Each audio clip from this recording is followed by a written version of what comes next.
Olá, bom dia a todos. É uma alegria estarmos aqui com essa oportunidade tão interessante, tão preciosa que nós temos mensalmente de estarmos com vocês, na verdade semanalmente, não é?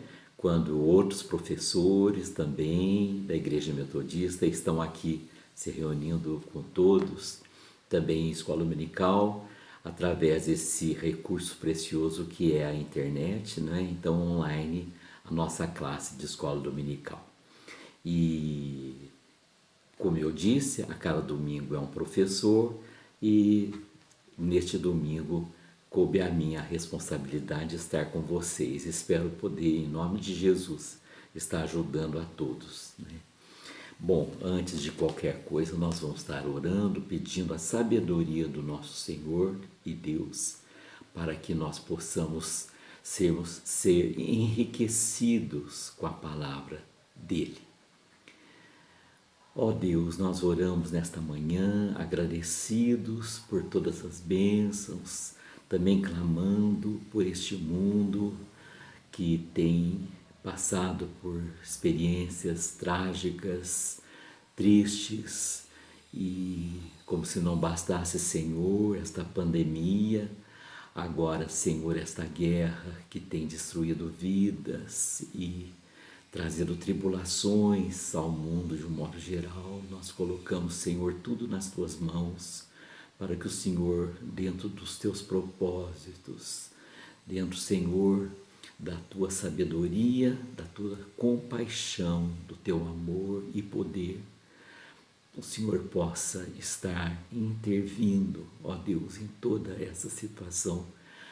Pelo nome de Jesus nós clamamos. Agradecemos por podermos falar contigo em oração, Senhor. Agradecemos porque Jesus se sacrificou por nós, para que nós tivéssemos essa oportunidade de nos dirigirmos a Ti. Eu oro, agradeço e peço no nome de Jesus. Amém. Meus queridos, então nós, particularmente eu, né, tenho sido fiel à temática que já começamos há vários dias atrás, não é? Que é a temática da maturidade cristã, não é? E quando começamos com esses estudos, nós nos baseamos numa carta do apóstolo Paulo, que diz que nós devemos desenvolver a nossa salvação. E que a salvação, na verdade, ela, vamos dizer, é um processo, ou melhor ainda, é um evento que é detonado no momento que nós nos encontramos com Jesus e com o seu sacrifício na cruz e o compreendemos e nos apropriamos dele. E então somos salvos pelo sangue de Jesus, não por obras para que ninguém se glorie, como diz a palavra de Deus, mas pela graça, pelo sangue de Jesus, que a Bíblia chama de Cordeiro de Deus, não é?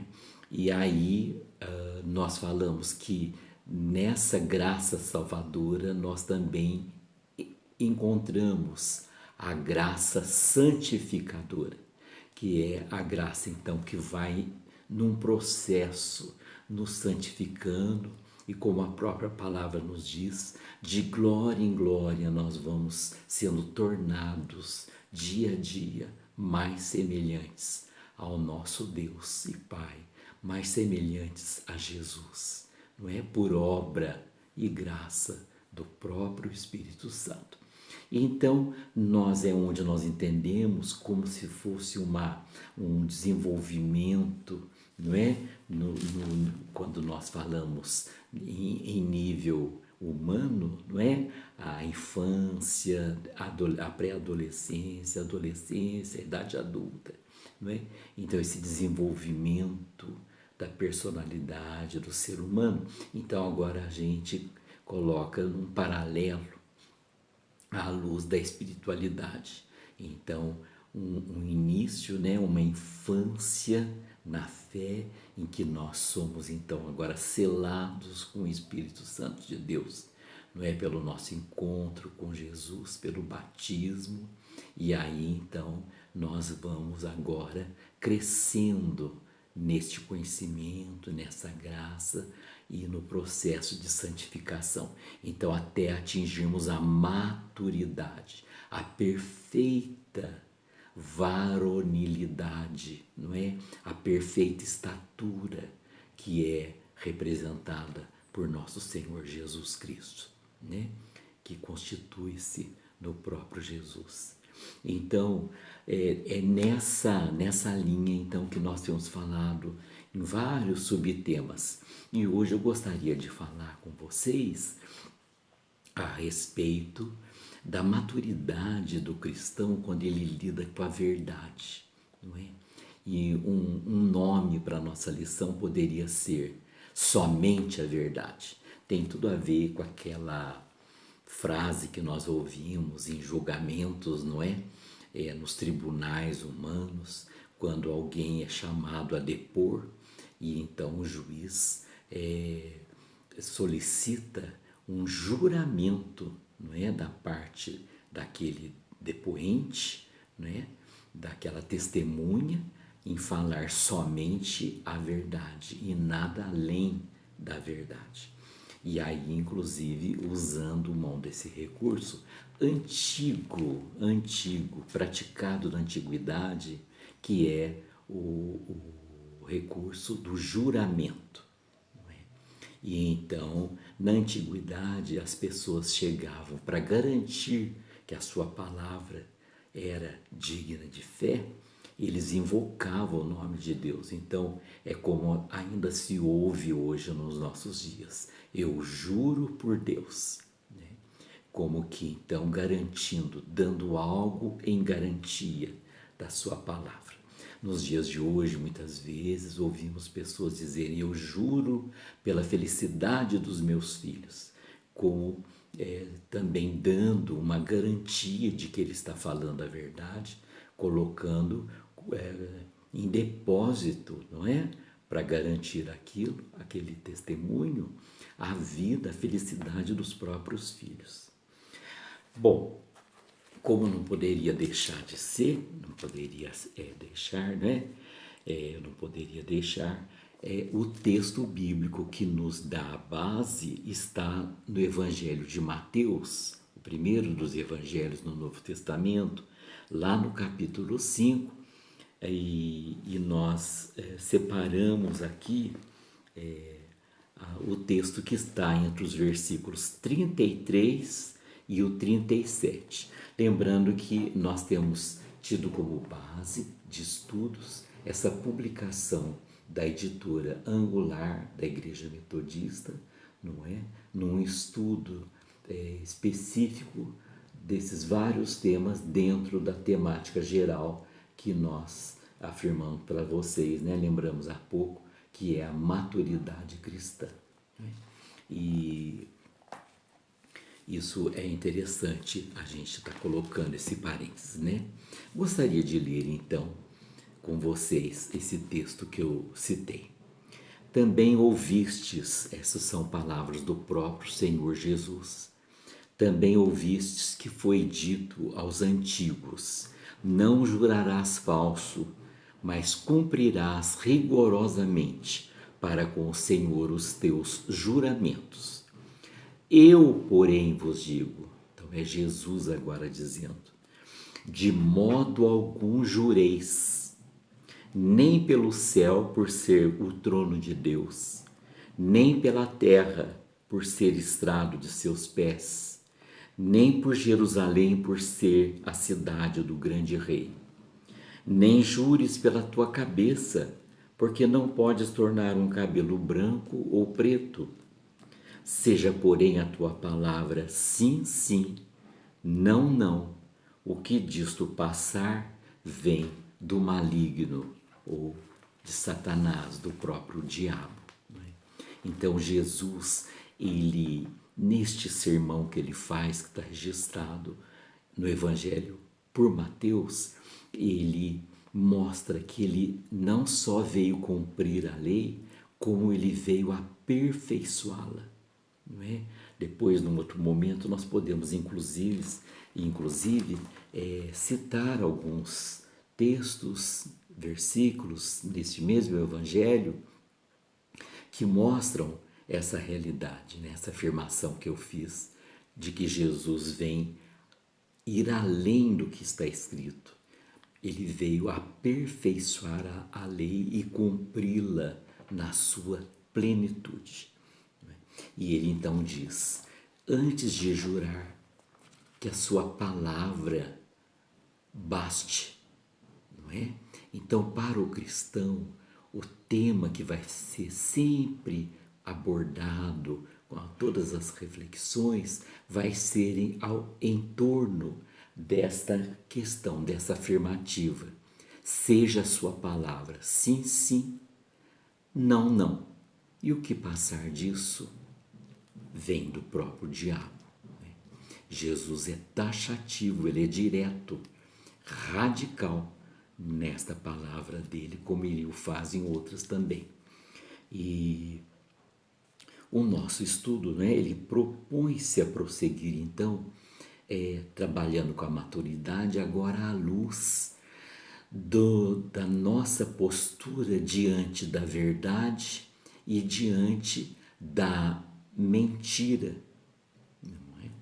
Então, e como eu estava dizendo há pouco, ele diz o seguinte, a palavra do cristão, a palavra daquele que tem tido um novo nascimento sendo gerado em si, numa nova vida, rumo à vida eterna, ele não precisa lançar mão do juramento, ele não precisa, a palavra dele deve bastar.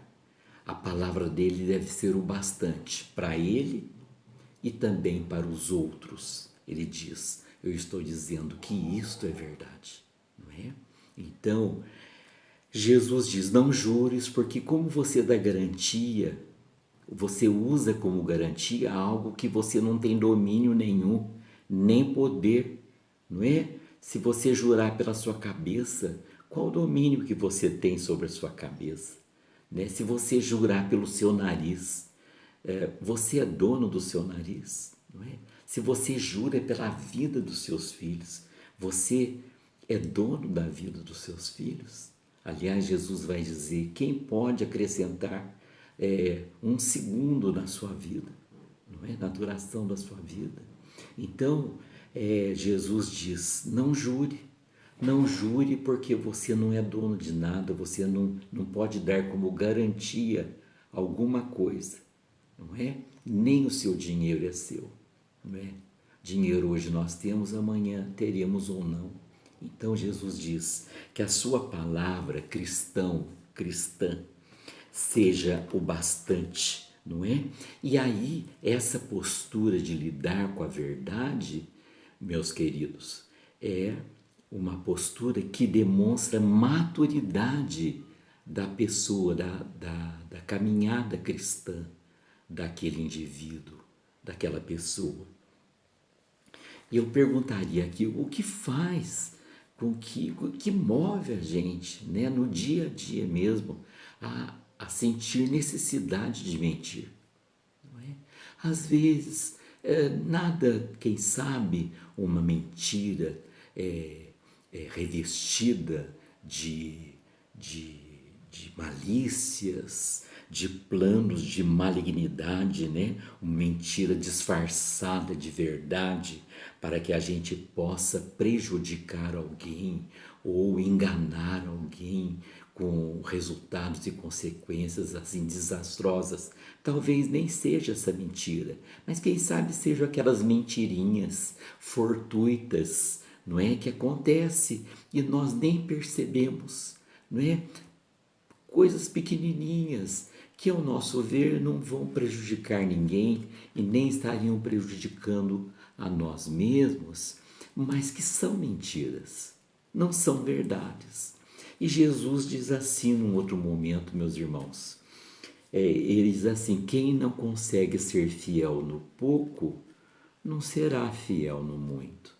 Então, se nós somos capazes de pregarmos algumas mentirinhas e resolvermos alguns probleminhas domésticos no dia a dia com uma mentirinha que nós chamamos de inocente, quando nós tivermos, não é, possivelmente, e isso acontece, necessidade de uma mentira maior para que nós possamos nos safar de alguma situação desconfortante ou obtermos, quem sabe, um benefício pessoal, nós corremos o risco de também não sermos fiéis à verdade nesse momento, não é?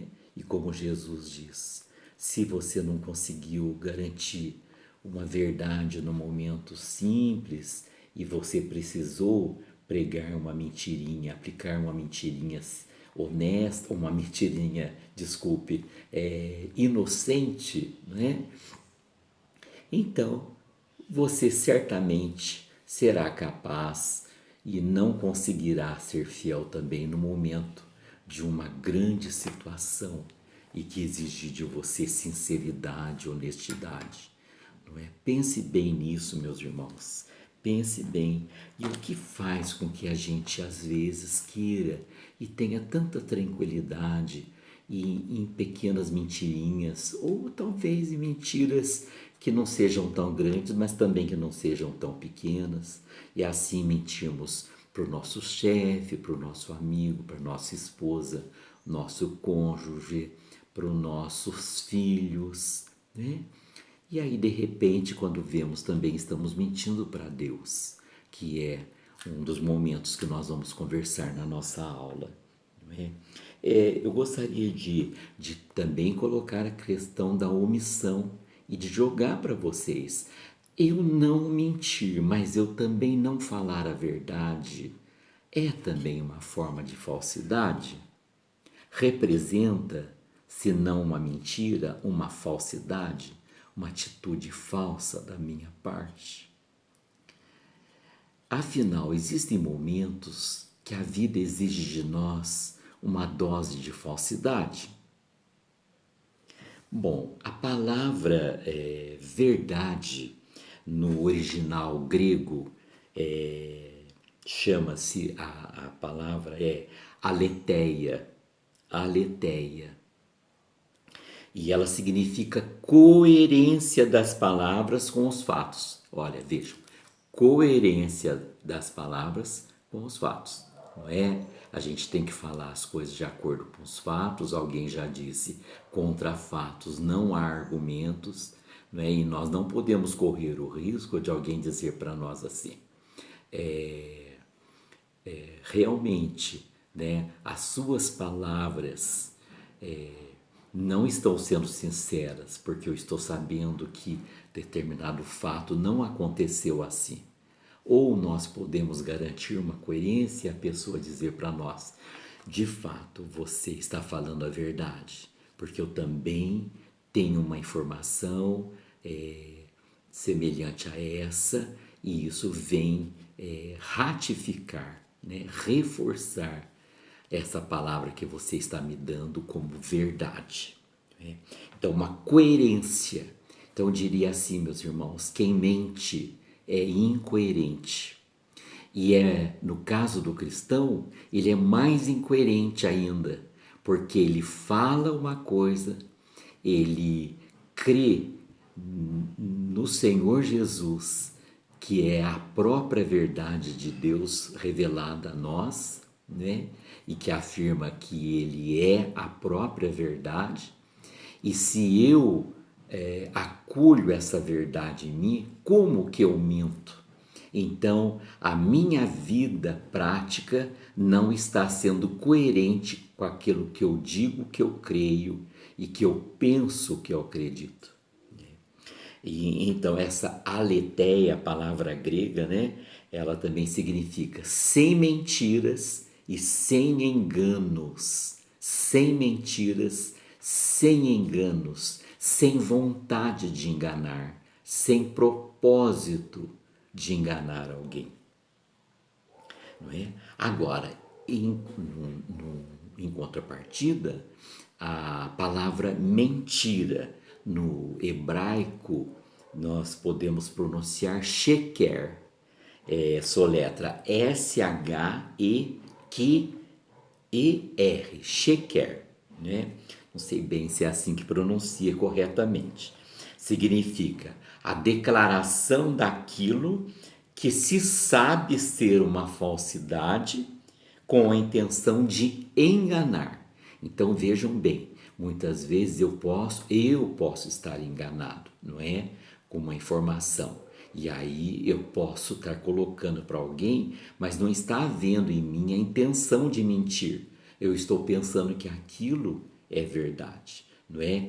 Então eu posso ser corrigido por um outro e eu com humildade vou me humilhar, vou me desculpar e me justificar dizendo: eu realmente não sabia, me perdoe, eu estava enganado, né? É uma outra situação, uma outra faceta dessa temática que nós estamos conversando. Mas nós estamos falando aqui daquela mentira declaradamente intencional, não é? Então, essa que é perigosa. E daí, no caso de uma pessoa jurar que aquilo é verdade, sabendo que não é, trata-se então do que nós chamamos de perjúrio, né?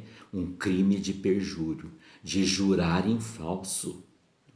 E aí, lá no Antigo Testamento, o povo de Deus é exortado, porque se nós juramos pelo nome de Deus, é muito sério, meus irmãos. Vejam as consequências disso. Então, nós estamos falando de coisas grandiosas e muitas vezes nós levamos esses assuntos de uma forma superficial, dizendo que Deus entende porque que eu fiz aquela mentira, porque que eu tomei aquela atitude, que Deus me conhece, Ele sabe do meu coração. Meus irmãos, com Deus não se brinca, né? E nem se zomba, diz a palavra do Senhor. Bom, a palavra nos diz das possibilidades de mentiras, seja em palavras, não é? Seja pelo modo de vida de uma pessoa que preza somente pelas aparências, então ela é uma enganadora, ou seja, pela forma de viver uma religião falsamente, não é? Então vejam, lá nós podemos ler em Provérbios, no livro de Provérbios, que fica logo depois do livro de Salmos. Provérbios, capítulo 6, versículo 16. Provérbios 6, 16. Diz assim: 6 coisas o Senhor aborrece, e a 7ª sua alma abomina: olhos altivos, língua mentirosa, mãos que derramam sangue inocente, coração que trama projetos iníquos,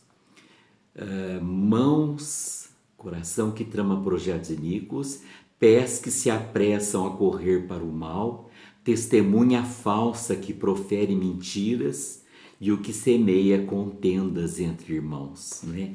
Isso é pior ainda, não é, meus irmãos? Pessoas que com as suas mentiras semeiam contendas, divisões na família e às vezes na igreja, ou às vezes no serviço, na sua empresa, no trabalho, na escola. Então vejam bem que são coisas que o Senhor abomina, Ele aborrece. Na verdade, ele falou 6, mas ele completa com a 7ª. Então, testemunha falsa que profere mentiras. E no 17, olhos altivos, língua mentirosa. Bom, Eu estou olhando aqui no nosso tempo, eu não quero passar dos 30 minutos. Se eu não conseguir terminar a nossa lição, e certamente não vamos, nós faremos, se Deus quiser, uma continuação no próximo domingo, não é? Sem ser o próximo, o outro domingo. O primeiro domingo é dia 3 de abril, 3, 4, 5, 6, 7, 8, 9, 10, acho que é dia 10, tá bom? Fico devendo essa promessa para vocês.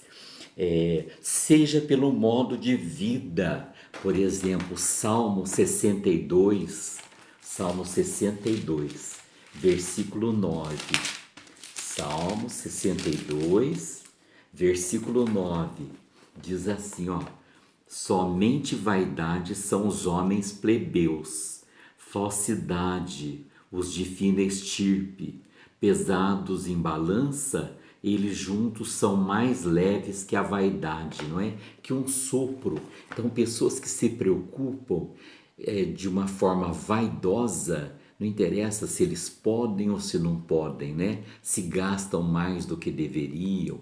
O fato é que, seja de um lado ou de outro, as pessoas que se preocupam em aparentar bem, aparentar felicidade, aparentar prosperidade, riquezas, etc, etc, etc, não é? Elas são como sopro, não é? Um vento que passa, não é? E o que vai ficar? E eles falam, a palavra de Deus diz que se essas pessoas forem pesadas numa balança, a balança vai levantar porque não tem peso algum. É como se colocasse uma pena na balança, não é? E então, pessoas vazias, não é? Então, pessoas que vivem uma mentira, não é? Uma maquiagem, não é? Não são sinceras no sentido original da palavra. Elas não são sinceras, elas se cobrem de cera, são mascaradas, são mentirosos, apresentam uma coisa que não é verdadeira, não é? No seu modo de viver. E o último texto que eu gostaria de ler, quem sabe hoje, né? Uma pena que a gente não pode continuar, mas eu não quero ficar cansativo, né? Online, 30 minutos, fica um pouquinho cansativo. Então é melhor assim, vocês estudam esses textos mais um pouco, refletem, oram a Deus, não é? E aí no próximo estudo, continuando este, vocês poderão se enriquecer muito mais, né? Se enriquecer muito mais. Romanos, capítulo 1, bem no comecinho, lá no Novo Testamento, a primeira carta de Paulo, primeira carta, logo depois do livro de Atos, capítulo 1, versículo 25. Por que nós vamos ler agora esse texto? Não é? Pela forma de falsa religião. Pessoas que vivem uma falsa religião, demonstram uma espiritualidade, uma aparência de piedade, de vida com Deus, de uma vida de amor, de renúncias, etc, etc, etc, mas na verdade não passa de uma mentira. A Bíblia está cheia dessas exortações. Desculpe, ela está plena, né, destas exortações nesse sentido. E aí Romanos 1:25 diz assim, olha que terrível, meus irmãos, pois eles mudaram a verdade de Deus em mentira, adorando e servindo a criatura em lugar do Criador, o qual é bendito eternamente. Amém. Não é? Então aqui dizendo de pessoas que colocaram na sua religião limitações, não é? Começando por adorar-se a si mesmo, pessoas que são religiosas, mas são egocêntricas, começa por aí, elas buscam a Deus por interesse próprio, não é? Talvez elas deem ofertas, deem o dízimo pensando no que Deus pode devolver para elas em dobro, não é? E tem aquele texto, o que dá ao pobre empresta a Deus. Então, pessoas que dão ao pobre esperando de Deus um pagamento, não é? Com juros e correção monetária.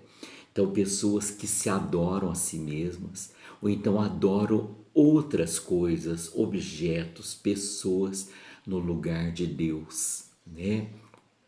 E aí, aqui nesse texto de Romanos, versículo 25, ele se remete àqueles dias, né, do apóstolo Paulo, há 2000 anos atrás. Isso já vinha de muito, né?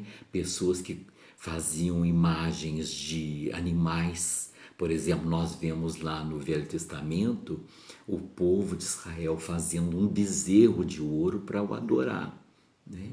E aí Paulo está dizendo pessoas, o Egito antigo, né, meus irmãos, colocavam assim mesmo deuses com aparências de animais, e nós vemos isso ainda nos nossos dias, esse costume, não é? E eu gostaria de extrapolar, não é? Deus colocando aqui religiões, melhor dizendo, e aqui eu não estou citando nenhuma denominação, igreja, estou dizendo que de nós mesmos nós temos que nos consultar a nós mesmos e vermos se nós não estamos correndo nesse risco de estarmos vivendo uma falsa religião, adorando tudo menos a Deus, não é? E adorando pessoas, adorando seres, adorando dinheiro, adorando vida luxuosa, adorando as luxúrias, a promiscuidade, as paixões. Se vocês forem lendo mais o restante do texto, né? As paixões, não é? Aos vícios, etc, etc. Então, nós estamos vivendo uma falsa espiritualidade, não é? Então, e isso não significa que não sejam pessoas que sejam religiosas, não é? Como eu disse logo no comecinho, nós corremos o risco de pensarmos que estamos sendo verdadeiros e sinceros na nossa religião, na maneira de nós servirmos a Deus, e Deus está nos exortando, está aí nos chamando a atenção, e nós não estamos tendo ouvidos para ouvir a voz de Deus chamando a nossa atenção, enquanto é tempo para que nós possamos nos arrepender e buscar uma vida verdadeira, não é? De serviço a Deus, uma religião que realmente agrade a Deus, pelo amor, pela verdade de Jesus, pela fé no sacrifício de Jesus, pela fé de saber que Ele é santo e que nós carecemos da sua graça e que nós estamos sendo sustentados por essa graça.